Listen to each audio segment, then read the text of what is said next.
magandang umaga po sa inyo lahat. Andito na naman tayo. Ako po si Jokas at ano lang po ng kaunti. Bago po ang lahat, sana po ay patuloy niyo pong subaybayan ang channel ko na to, and huwag niyo pong kalimutan i-click ang like button at subscribe for more video updates. Ngayon po ay matatapos na po na naman ang quarantine, pero parang extend pa po yata hanggang 15 days. So magiging June na po yan kung sakasakali. At hanggang ngayon po, ito, wala pa rin tayo natatanggap na amelioration na ayuda galing sa gobyerno. At ako po nga pala isang senior citizen at walang natatanggap na pension sa ngayon, dahil ako po nag-file na nung retirement ko sa SS last October 2019 pa po. Mula na pinabalik-balik na po ako hanggang abutan na po ako ng lockdown.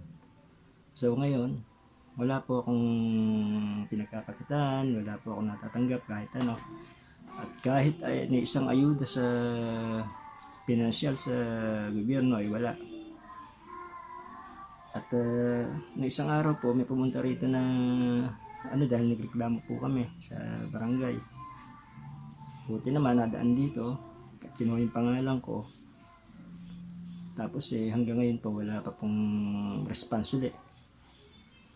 At nabalitaan ko, yun daw pong 8,000, totoo po ba ito? 8,000 gagawin pong 5,000 na lang. Masyado po yata unfair yan. Tapos bibigyan na naman nila yung mga nakakuha ng nakaraan. Gano'n na naman. Parang masyado yatang unfair yan sa mga hindi nakakuha. Lahat naman po tayo, alam natin na naghihirap sa sitwasyon ngayon dahil nga po sa epidemya na yan.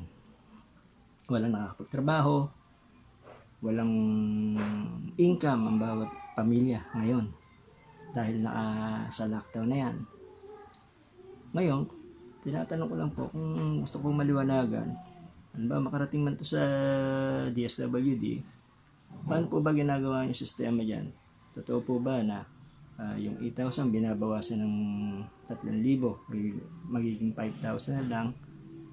Kapag ewan ko kung anong sistema ginagawa nila, pero ang nalalaman ko po, lahat po tayo ay apektado ngayon at walang mga income ang mga tao.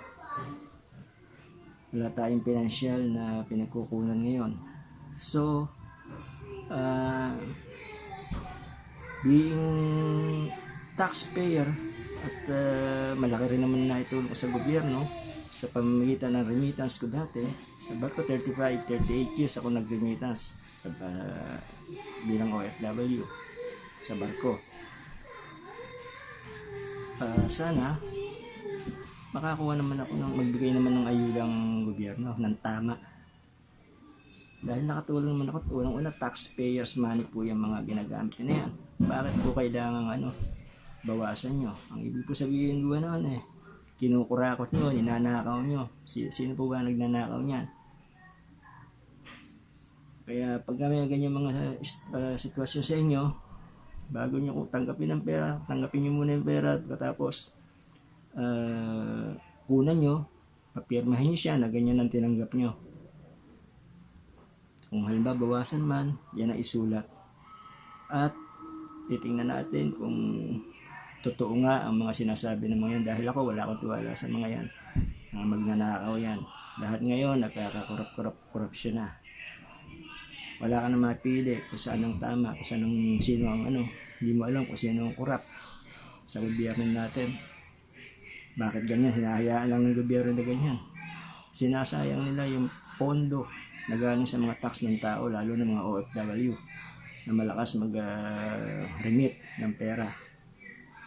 So sana ayusin niyo po sana ang ano na yan. Ako nananawagan sa gobyerno, kay Presidente Duterte, kay Alan Cayetano, Speaker. Sana po pakisubaybayan niyo po yan mabuti at imbestigahan niyo po kung ano po nangyari sa 200 billion. Dahil ang 200 billion po hindi basta-basta. Hindi ganyan lang ang pamimigay niyan, pamamahagi sa mga tao. Dahil kung binamahagi po na maayos yung 200 billion na yan, lahat po bala magreklamo makakatanggap. Totoo po ang sinasabi ko. Dahil ang populasyon po, kung babase niyo po sa populasyon natin ng Pilipinas, lahat po dapat nakatanggap niyan at walang magrereklamong tao. So, President Duterte, please, imbestigahan niyo po yan kung ano nangyaring anomalya. Ako po ay naniniwala na may nangyaring anomalya dyan. May nangyaring kupitan. So, hanggang dito na lang po. Sana makarating to sa kinauukulan, lalo na sa inyo, DSWD. Alam ko, kagaya kanina, tumatawag ako, nagbigay kayo ng mga number, mga email address. Yung mga number yung binagbibigay, pati DSWD, hindi matawagan yan. Hindi naman tayo nakikipaglokohan sa inyo, hindi naman tayo naglulukohan sa oras ng ganito. Pati email address nyo, hindi nyo naman ino-open. Kayo, DSWD, nagbigay kayo ng email ad, hindi nyo naman binubuksan yung mga email. Pati mga telephone number nyo, ano yan, puro dami. Presidente, sana pakiayos po yan.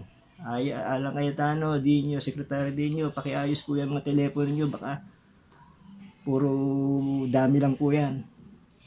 Sige po, hanggang dito na lang po mga kaibigan, at sana next time po subaybayan nyo uli ang aking mga video na i-update pa. Ako po si Joe Casule. Muli nagpapasalamat sa inyo sa pagtangkilik nyo sa channel ko dito. Maraming salamat po. Good day, God bless, and more power. Sana maaksyonan po ng gobyerno, especially Presidente Duterte, Alan Cayetano, Secretary Dinyo, at sa DSWD. Imbestigahan niyo po yan. Malaking anomalya po ang nangyari. Naniniwala po ako dyan. Malaking kupitan ang nangyari. Dahil napakaraming hindi natulungan. At binabawasan pa. Kung totoo man yung binabawasan, huwag kayong papayag. Okay, nandito na lang po. Ciao.